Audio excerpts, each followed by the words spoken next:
His body is yet to be taken back home to the Democratic Republic of Congo. Tshisekedi passed away in Brussels, aged 84. He is remembered for leading Congo's main opposition bloc during negotiations that resulted in a deal obliging President Kabila to step down after elections that were initially scheduled for last year. A gathering in honor of Tshisekedi. Dozens pay tribute to the man who they call the president.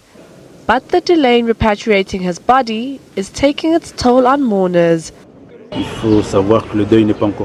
The mourning period is not over because we are yet to bury the President Tshisekedi, which is something that is very painful for us.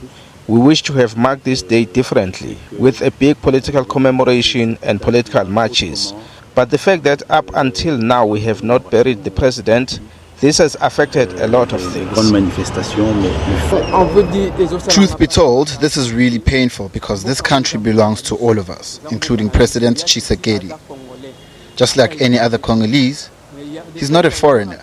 But looking at how this government does not want us to mourn our father, Tshisekedi, it really hurts. We don't know what to do. The dispute between his family and government authorities is based on a burial site in the capital, Kinshasa. Family and members of the party he founded, the Union for Democracy and Social Progress, want him buried at the party's headquarters, while Kinshasa authorities propose he be buried at the Gombe Cemetery in the city center.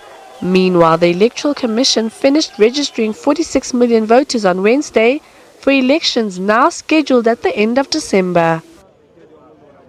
The people of Guinea will vote in local elections for the first time in 12 years tomorrow.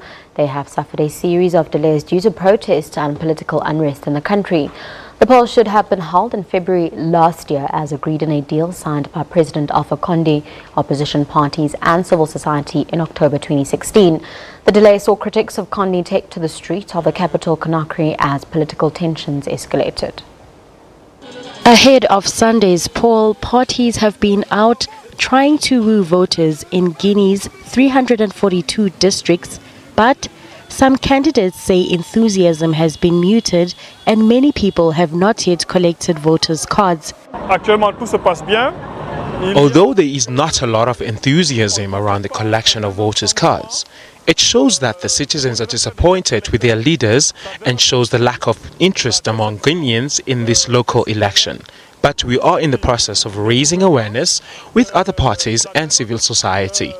I think voters will agree to go and collect their cards to vote on February 4, 2018.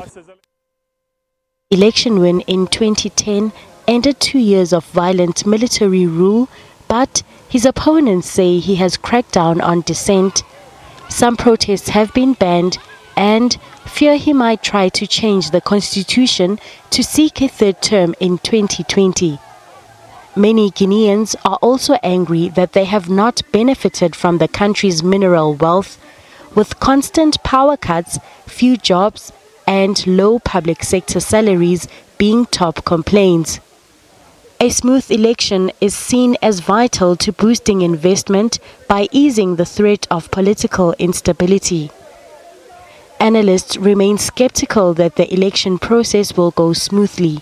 Clashes have been reported between supporters of Conde's RGB party and the main opposition party, the UDFG, during campaigns. In 2015, all 7 opposition leaders who contested Guinea's presidential election against incumbent Conde called for the result to be annulled because of fraud. The National Election Authority of Egypt has closed objections to candidate nominations